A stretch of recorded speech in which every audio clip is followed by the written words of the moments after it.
কি ঘ্রাণ বেরোচ্ছে যেন অ্যাকচুয়ালি বলে বোঝাতে পারবো না। আমার এত পরিমাণ খিচুড়ির নেশা লাগছিল যে কোনো মতেই এইবার ভাই খিচুড়ির নেশা যদি লাগে কেউ কি থামাইতে পারে বলেন?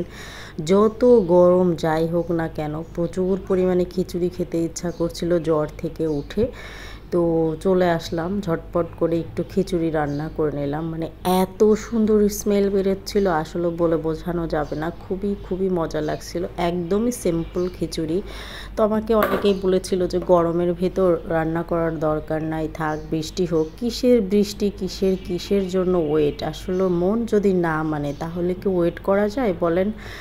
তো আমি রান্না করে নিয়ে আমি আর সহ্য করতে পারলাম না, দ্রুত গোসল করে নামাজ পড়ে চলে আসলাম। আর এই জিনিসটা, এই ভর্তাটা আমার খুবই স্পেশাল। এটা না হলে আমার খিচুড়ি চলেই না। আমি কিন্তু আদার্স অন্য কোনো কিছু পছন্দ করি না, একমাত্র এই ঝাল ভর্তা, লেবু, শসা আর কাঁচা ঝালটা নেই। তো আজকের ঝাল ভর্তাটা এত ঝাল দিয়েছিলাম মনে হচ্ছিল যে কাঁচা ঝাল আমার লাগবে না, তো এই কারণে আর কাঁচা ঝালটা নেইনি। তো কি স্মেল আসলে চিন্তা করা যায় না। তো যাই হোক আমি সরাসরি তাড়াতাড়ি খেতে বসে গিয়েছিলাম। তো এত পরিমাণ গরম ছিল তারপরেও কিন্তু আমি অনেক কষ্ট করে মাখিয়ে নিচ্ছিলাম।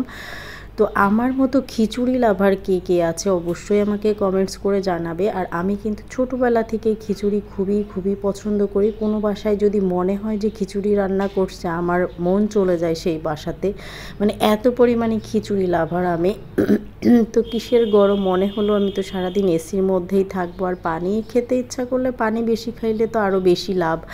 তো সমস্যা কোথায়, আমি তো আর বাহিরে বের হব না, তো একটু হলেও খাবো। তো আজকে অল্প করে রান্না করেছিলাম, দেখতেই পাচ্ছেন যে আমার রাইস কুকারের একদম নিচে পড়েছিল।